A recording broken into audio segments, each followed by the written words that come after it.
Bismillahirrahmanirrahim. Welcome to online classes of DPS Inter College Sahiwal. This is math lecture number 1 of 6th class, presented by Sayyid Hasnain Raza SS Math. Today we are going to start chapter number 8, Introduction to Algebra. Today we will learn the definition of sentence, statement, variable and constant, and also solve the question number 1 and 2 of exercise 8.1. Learning objectives today are: by the end of the lesson you will be able to know about the algebra and also able to define the statement, variable and constant. हम अपना कुछ previous knowledge recall करते हैं. In previous classes we have learned about the natural number and operations like addition, subtraction, multiplication and division. Now we are going to learn the generalization of numbers.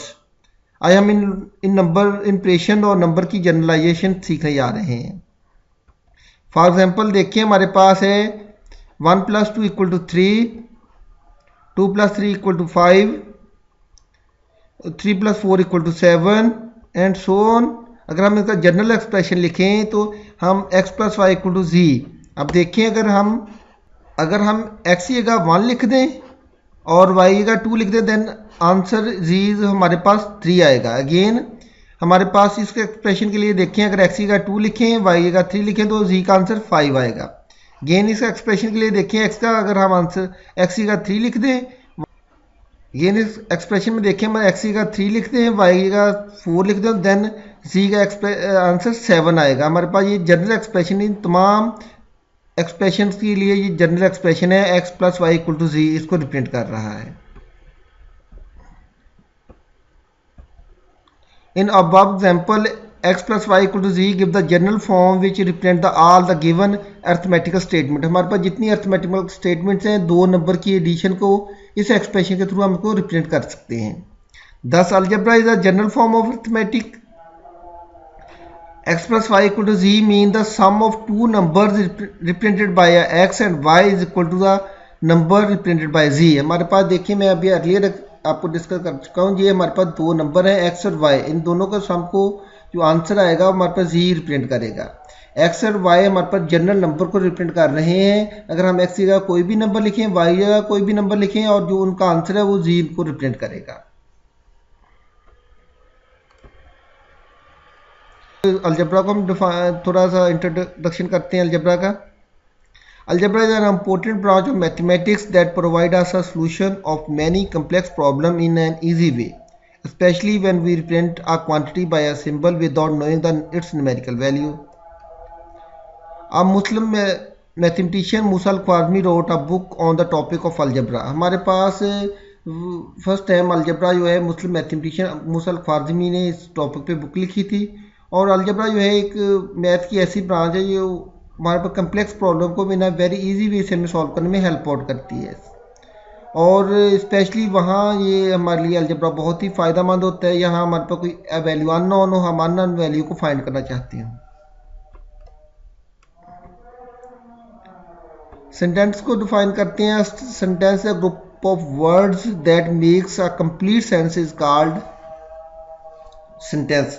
हमारे पास sentence की, आप लोग पहले English पढ़ रहे हैं, आपको पता होगा सेंटेंस की डेफिनेशन, ये वही डेफिनेशन है एग्जैक्ट. हम इसको एग्जांपल 1-2 देखते हैं. Cows give milk, he is writing a letter. These are the both example of sentence. Now we go. अब हम आगे चलते हैं, अब स्टेटमेंट को डिफाइन करते हैं. स्टेटमेंट या सेंटेंस, हमारे पास स्टेटमेंट एक सेंटेंस ही होती है दैट मे बी ट्रू और फॉल्स. या तो वो ट्रू हो सकती है या फिर फॉल्स हो सकती है. देखिए एग्जांपल नंबर 1 है कराची इन द पंजाब. ये ट्रू है या फॉल्स है? कराची और सिंध में है तो इट बिकम फॉल्स. अगेन देखिए हमारे पास मैंगो इज़ अ फ्रूट. ये डेफिनेटली ट्रू है, हमें पता है मैंगो फ्रूट है. थर्ड हमारे पास एग्जाम्पल देखें थैंक यू. अब हम इसके बारे में कुछ नहीं कह सकते है ट्रू और फॉल्स. अब हम कुछ और एग्जांपल देखते हैं इसको समझने के लिए. Some more examples. Now consider following statements. अब देखें हमारे पास 2 + रेक्टेंगल = 4. अब हम इसके बारे में तो कुछ नहीं कह सकते, ट्रू और ट्रू और फॉल्स बिकॉज जब तक हम रेक्टेंगली वैल्यू नहीं लिखेंगे। गेन देखें, ट्रायंगल प्लस 3 इक्वल टू 2। अब इसके बारे में, स्टेटमेंट के बारे में कुछ नहीं कह सकते जब तक हम ट्रायंगल की वैल्यू ना लिख लें। अगेन हमारे पास है circle is a beautiful city. अब सर्कल जब तक इधर कोई नेम नहीं आएगा शहर का तब तक हम नहीं कह सकते कि ये दैट इज ब्यूटीफुल और not. Out of above example we can not decided which statement is true and which is false until we get a further information about rectangle, triangle and circle। जब तक हमें इनके बारे में complete information नहीं है, इनकी जगह हम कोई वैल्यू नहीं लिख देते रेक्टेंगल, ट्रायंगल, सर्कल के बारे में, तब तक हम नहीं कह सकते ये स्टेटमेंट ट्रू है या फॉल्स है। Such type of statements are called open statements. ऐसी स्टेटमेंट्स को हम ओपन स्टेटमेंट्स कहते हैं। ओपन स्टेटमेंट को हम डिफाइन कर लें। Open statement such statement neither true और नॉट फॉल्स, यानी कि ऐसी स्टेटमेंट यहाँ जिनके बारे में कोई कंक्लूड नहीं कर सकते ये ट्रू है या फॉल्स है, that statements are called open statements. Variable को डिफाइन करते हैं। Variable is a symbol that usually a letter that stand for a number in general alphabets A B C X Y Z are use to represent the variables. हमारे पास variables ये हमारे पास generalised number की show करने के लिए हम यूज़ करते हैं। आमतौर पर हम ये इंग्लिश अल्फ़ाबेट्स हैं इनको हम एज अ वेरिएबल कंसीडर करते हैं। कांस्टेंट देखें, a symbol having a fixed value is called constant. मतलब ये फिक्स्ड वैल्यू है, जैसे 1 2 3, ये हमारे पास जितने काउंटिंग नंबर्स हैं ये तमाम हमारे पास है कांस्टेंट है बिकॉज इनकी वैल्यू चेंज नहीं होती, हर जगह इनकी वैल्यू एक जैसी रहती है। अब हम अक्सर 8.1 पे आते हैं। क्वेश्चन नंबर 1 है separate the true and false statements. पहला है 5 इज अ नेचुरल नंबर।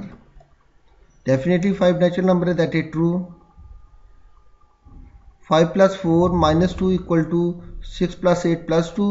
अब देखें हमारे पास 5 + 4 9 - 2 7 आएगा, 6 + 8 14 + 2 16। अब 9 एक तरफ हमारे पे लेफ्ट हैंड साइड 7 है और राइट हैंड साइड 16 है, दोनों इक्वल नहीं है तो बिकम फॉल्स।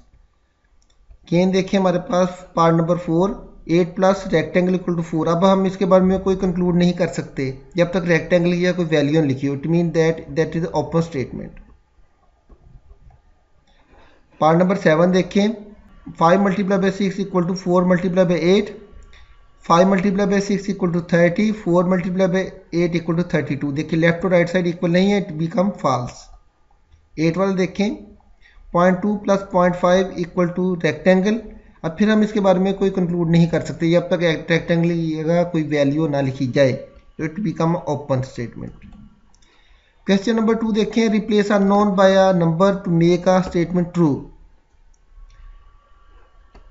पार्ट नंबर 1 देखें x + 2 = 6। अब x की कोई हमने वैल्यू लिखनी है जो इसकी लेफ्ट हैंड साइड और राइट हैंड साइड इक्वल हो जाए। देखिए पुट x = 4, अगर 4 + 2 बिकम 6 = 6। देखें लेफ्ट और राइट साइड इक्वल आ गई। अगेन पार्ट नंबर 2 देखें p - 1 = 7। अब फिर हमने p की कोई वैल्यू लिखनी है जिसमें 1 को माइनस करें 7 बन जाए। देखिए पुट p = 8, 8 - 1 बिकम 7, लेफ्ट और राइट साइड इक्वल आ गई। पार्ट नंबर 5 देखें 5 × x = 75। हमने फिर x को एक ऐसा नंबर लेना है जिसको 5 से मल्टीप्लाई करें 75 बन जाए, तो पुट x = 15। 5 × 15 = 75, लेफ्ट और राइट साइड इक्वल आ गई। Now consider part number 11 x / 2 = 7। अब हमने x की ऐसी वैल्यू लिखनी है जिस पे हम 2 पे डिवाइड करें और आंसर हमारे पास 7 आए। पुट x = 14, 14 / 2 बिकम 7, लेफ्ट और राइट साइड इक्वल आ गई।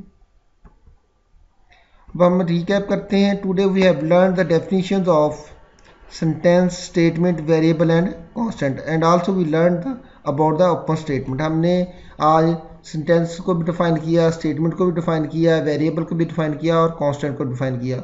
और फिर हमने ये भी देखा कि स्टेटमेंट की 3 टाइप्स हैं। कुछ स्टेटमेंट ट्रू होती हैं, कुछ स्टेटमेंट फॉल्स होती हैं, कुछ ऐसी स्टेटमेंट्स होती हैं जिनके बारे में कोई कंक्लूड नहीं कर सकते और इन स्टेटमेंट्स को हम ओपन स्टेटमेंट कहते हैं। Time to homework. Remaining parts अब हमने करने हैं किसके, क्वेश्चन नंबर 1 के और 2 के एक्सरसाइज 8.1। मैंने आप लोगों को क्वेश्चन नंबर 1 भी सॉल्व करवाया है और क्वेश्चन नंबर 2 भी सॉल्व करवाया, लेकिन के कुछ पार्ट्स मैंने आपको रैंडमली पार्ट कुछ करवाए हैं और कुछ रह गए हैं। जो रहते हैं वो आप लोगों का होमवर्क है। थैंक यू बेटा, अल्लाह हाफिज़।